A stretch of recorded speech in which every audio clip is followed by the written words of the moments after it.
목사님들께 여쭙고 싶은데요. 목사님들 인생에서 가장 어려웠던 선택은 무엇이었는지 그리고 또 그것을 통해서 얻으셨던 은혜가 있다면 궁금합니다. 저는 뭐 별로 어려움이 없었습니다. 고등학교 2학년 때 예수님 영접한 후에 네. 그리고 고등학교 시간이 2학년? 예. 나도 2학년 때. 네. 하셨어야 될 것 같은데. 네. 아버지 하필 목사님이시라 죄송합니다. 죄송해요? 네. 뭐 그리고 이제 그분을 경험하면 경험할수록 선택이라는 고민은 없어졌어요. 하나님께서 인도하실 터이니까.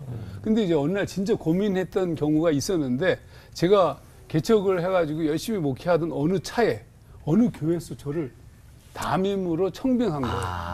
꽤 큰 교회였어요. 굉장히 크고 너무 좋더라고요. 그래서 이제 제가 고민했죠. 어떻게 해야 될까. 그러니까 우리 장인어른이 목사님이신데 보니까 거기에 유력한 장로님들이 몇 분 계세요. 그분들을 만나라는 거예요. 만나서 그분들과 밥도 먹고 약간 반대하는 사람도 있을 수 있으니까 관계를 맺어라 이렇게 얘기하시더라고요. 그런데 저는 전혀 안 갔어요. 만나자는 얘기도 있었지만 뭐 하나님께서 부르시면 가는 것이고 안 가면 안 가는 것이고 이런 마음이 들었습니다. 그래서 이제 전혀 안 갔어요. 청빙위원회에서 저를 청빙했습니다.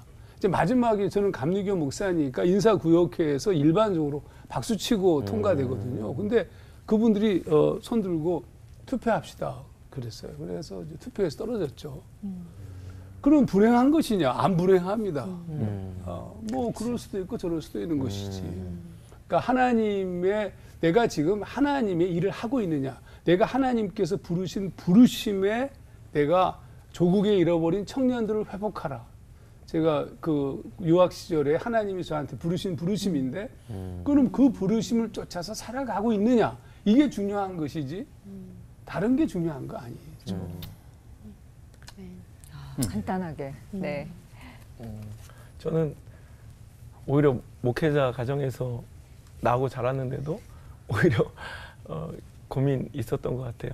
그러니까 목사 안 되고 싶었는데 그래서 지난번에도 한번 말씀드렸지만 여러 가지로 시련을 겪으면서 목회자의 길로 두렵지만 하나님 영광 가릴까 봐 두려웠어요. 뭐 먹고 사는 문제나 뭐 목회 중에 어려움을 당할까 이런 두려움이 아니라 나 같은 게 하나님께 쓰임 받는다고 해서 하나님 영광 가리면 어떡할까에 대한 두려움.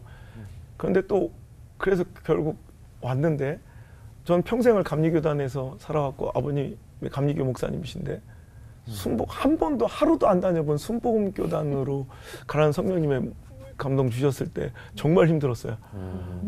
그리고 또 순복음에 갔더니 강의 중에 또 성령님이 순복음의 무덤이라 불려지는 순복음이 가장 어려운 울산에 또 시골 마을에 개척을 하는 제 계획과 완전히 다른. 저 목회해도 저 나름대로 이렇게 사귀었다고 이렇게 해서 큰 교회 부교육자부터 해서 딱 이렇게 제 모든 계획을 허무시는.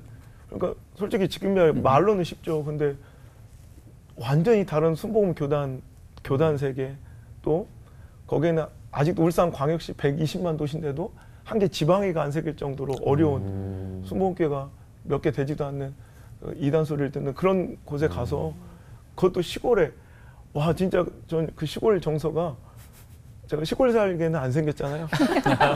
그래서 아멘. 그래서 그 시골에 내려가서 정말 너무너무 힘들었는데 그 또 개척 저 총각으로 혼자 개척해가지고 부인도 없이 혼자 시작할 때 그 서러움 눈물. 그런데 지금 보니까 그게 다 옛날에 제 목회 핸디캡이라고 생각했던 그것들이 지금 하나님의 시퍼렇게 살아계심을 간증하는 간증의 도구가 다 돼 있고요. 또 아까 제가 얘기했던 것처럼 저는 집회 사역이나 외부 사역을 정말 숨이 막힐 정도로 힘들어요. 이렇게 새로운 사람을 만나는 거나 그 환경에 가는 걸 거의 막 공황장애 있을 정도, 대인기피증이 있을 정도, 극장을 못 갑니다. 극장을 못 들어갈 정도로. 그래서 애들이 소원이 극장 아빠랑 영화 보는 게 소원이라고 그래서 제가 한번 극장을 전체를 다 빌려서 애들 학교 안 보내고 낮에 그냥 아무도 없이 우리 가족끼리만 한번 봤던 적도 있는데 그렇게 힘든 사람이 이렇게 외부 사역하고 매일 하루도 안 빼놓고 전국 전 세계를 돌아다니는 말씀 전하는 거 너무너무 힘든 일이었는데 그때 하나님 뜻대로 아멘하고 오늘도 벌벌 떨리면서 왔지만 하다 보면 또 재밌어요. 많이 배우고 또 행복하고 그래서 저는 목회의 그 어려운 결정들 내 인간적인 계산과 생각을 완전히 깨트린 하나님의 부르심에 순종한 거 또 이렇게 집회사역 내 성향을 깨트린 하나님의 부르심에 이끄심에 순종한 것이 전 세상 누구보다도 지금 행복하게 살고 있는 것 같아요. 아멘. 저는 한 목사님과는 달리 참 고민 많이 했어요. 삶의 구비마다 또 차원 낮은 고민도 하고 제일 큰 고민, 선택의 고민의 기억이 이제 고등학교 선생 하다가 하나님의 부르심 앞에서 신학교를 가야 되느냐 말아야 되느냐 하는 결단 앞에서 고민을 했죠. 겨울방학 동안에 한 달 동안 기도원에 올라가서 기도했는데도 뭐 가야 되는 건 확실한 것 같은데 갈 수 있는 자신이 없더라고요. 왜냐하면 우리 아버지 어머니 아버지는 형 둘 누나가 위에 셋이 다 죽어버리고 나 태어나기 전에 내 밑에 누이 동생 둘 있고 아버지는 연세가 많으셔서 더 이상 농사를 지을 수 없었고 그러니까 우리 식구 먹고 사는 사례비는 내가 학교 선생 하면서 월급 받아온 거 그게 유일한 건데 그냥 내가 뚝딱 치워버리고 신학교를 가버리면 우리 아버지 어머니 누가 먹여 살리나 우리 누이 동생 둘은 어떻게 사나 이게 정말 심각하더라고요. 어떻게 해야 될지 모르겠더라고요.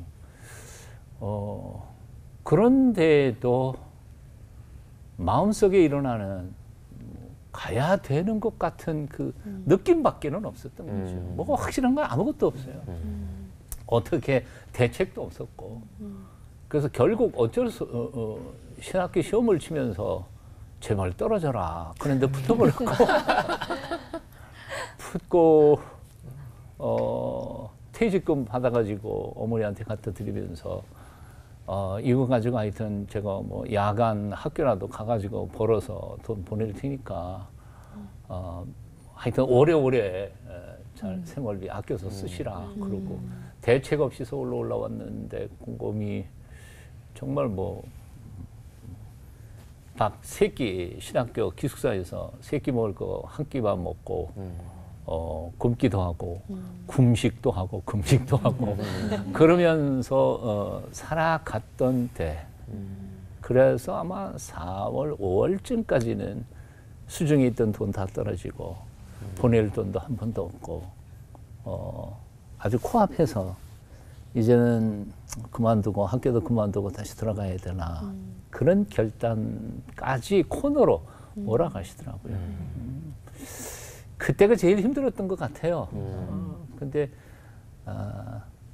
그냥 그 순간에 하나님께서 길을 팍 열어주셔서 뭐 장학금도 타게 하시고 뭐 그런 기적 같은 일들을 경험하고 나니까 그 일을 겪고 난 다음에는 그 다음에 이제 뭐 신학교 졸업한 다음에 물론 선택에 이걸까 저걸까 하고 고민 많이 하지만 그러나 그래도 조금은 그 다음에는 좀 자신감들이 조금 생기면서 살았던 것 같아요. 아까 말씀하셨던 것처럼 우리 인생길 전체가 그런 것 같아요. 앞이 쫙 보여주시고 그러니까 늘 제가 투덜거리는 게 그거예요. 하나님 나 신학교 보내실 때요. 내 앞에 쫙 내 앞길 내가 나한테 순종하기만 하면 이렇게 하겠다. 그리고 쫙 이렇게 보여주셨으면 제가 고민도 안 하고 하나도 안 보여주시고 깜깜한데 한 걸음씩만 가게 만드시는 아마 그게 순종을 요구하시는 하나님의 우리를 향하신 훈련의 과정이 아닐까. 근데 지금까지 거의 뭐 한 40여 년 목회를 해오면서 지금은 어떤가 생각해 보니까 지금도 마찬가지예요. 제가 3년 남았는데 내년은 어떻게 될지 모르겠어요. 후년도 모르겠고요. 은퇴한 후에 모르겠어요. 전혀 계획이 없어요. 결국 하나님은 우리 한평생을 한 걸음씩만 인도해 가시는 건 아닐까. 아멘.